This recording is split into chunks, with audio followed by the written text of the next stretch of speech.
Kwa Tanzania sisi, mimi nasemaga hatuna shaka kulinda amani. Sisi Tanzania ni wabobezi wa ulinzi na amani. Ni changamoto kubwa ambayo sasa hivi tunaipitia Tanzania ni changamoto ya kiuchumi.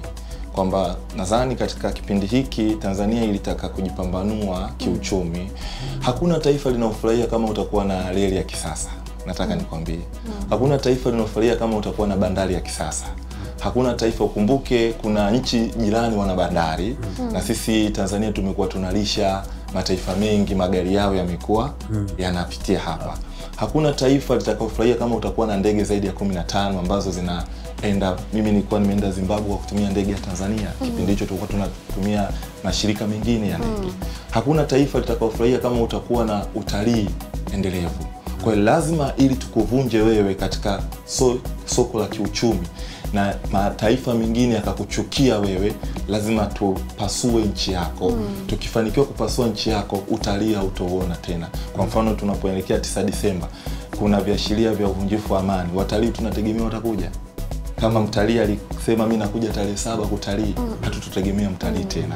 Maana yake atahofia kwamba nikienda Tanzania kutakuwa. Kwa hiyo hizi media kubwa, hawa tunasema mataifa mengine, tuna vita ya kiuchumi.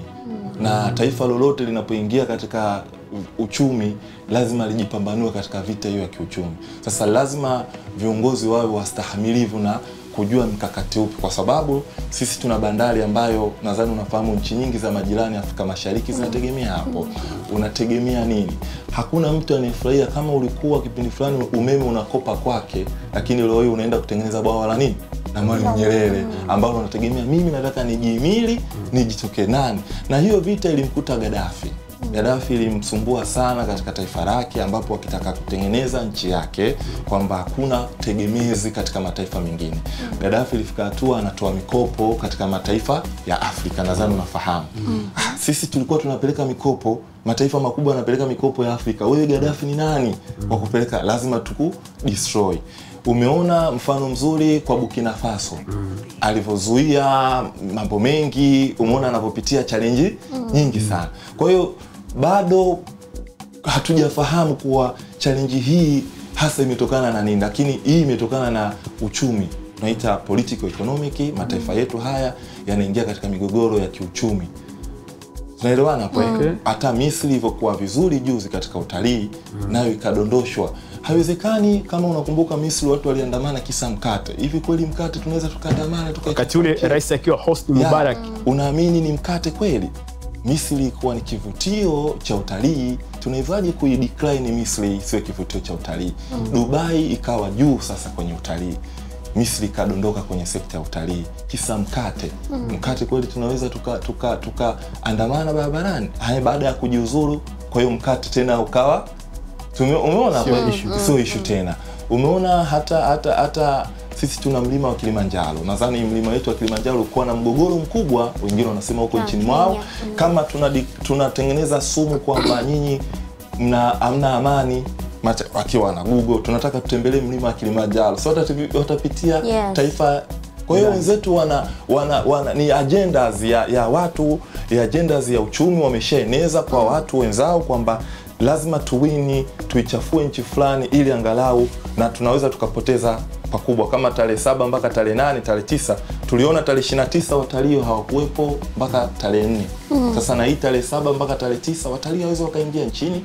Kama wakiingia hawezi wakatembea katika maeneo ya utalii. Maanake hofu ya amani imetanda.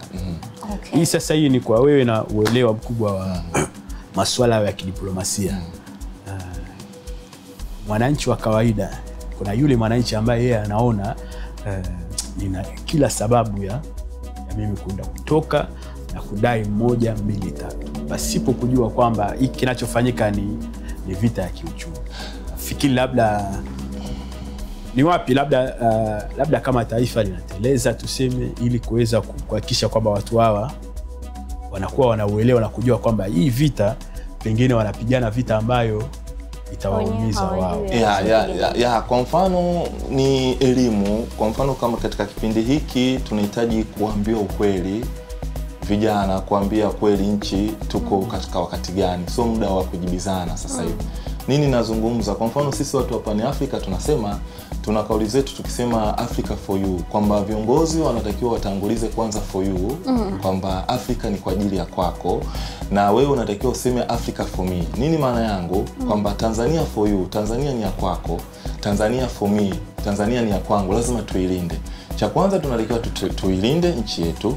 Kwa hiyo lazima tukubali viongozi, taasisi zote na media zote, lazima sisi tuko nyuma kwenye propaganda, lakini wenzetu mataifa makubwa wako very strong kwenye propaganda. Na ndio maana umeona hata wanaharakati wamekuwa kiasi kikubwa kuikosoa Tanzania au kukosoa mataifa ya Kiafrika, na nyinyi ni mashahidi. Ni lini wanaharakati wa Kiafrika wakakosoa mabara ya Ulaya? Hauwezi ukaona, kwa sababu agenda issue ni kudondosha baadhi ya uchumi wa Kiafrika au uchumi katika mataifa. Kwa hiyo nini maana yangu? Vyombo vya habari, nyinyi mna nafasi kubwa angalau katika kuelekea hii 9 Disemba, ni kueleza ukweli tumetoka wapi. Kwa sababu kama leo hii watalii hawatoingia, kuna vijana wetu wanahitaji kusoma, wanahitaji mikopo, tunahitaji sisi uchumi wetu, tunahitaji sekta za kiuchumi, nadhani unaifahamu. Sekta za kiuchumi, uvuvi, kama uvuvi, samaki hatuuzi, kama meli hazingii, tuna sekta ya usafirishaji. Kama tarehe 9 tukisema usafirishaji unasimama, tuna sekta ya utalii. Ndio tunategemea kuwalipa mishahara watumishi, kuendesha shughuli za. Kwa hiyo maana yake hapo tumefanikiwa kudecline, yani tumeua vile vitega uchumi ambavyo ndio mama. Kama unakumbuka tarehe 29 mpaka tarehe 4 tulipoambiwa hakuna kutoka saa ngapi? Saa 12. Tunaamini kuna magari yanaitwa IT, si ndio ambayo yalikuwa yanatoa shughuli bandarini, yakasimama, hayapeleki mataifa mengine.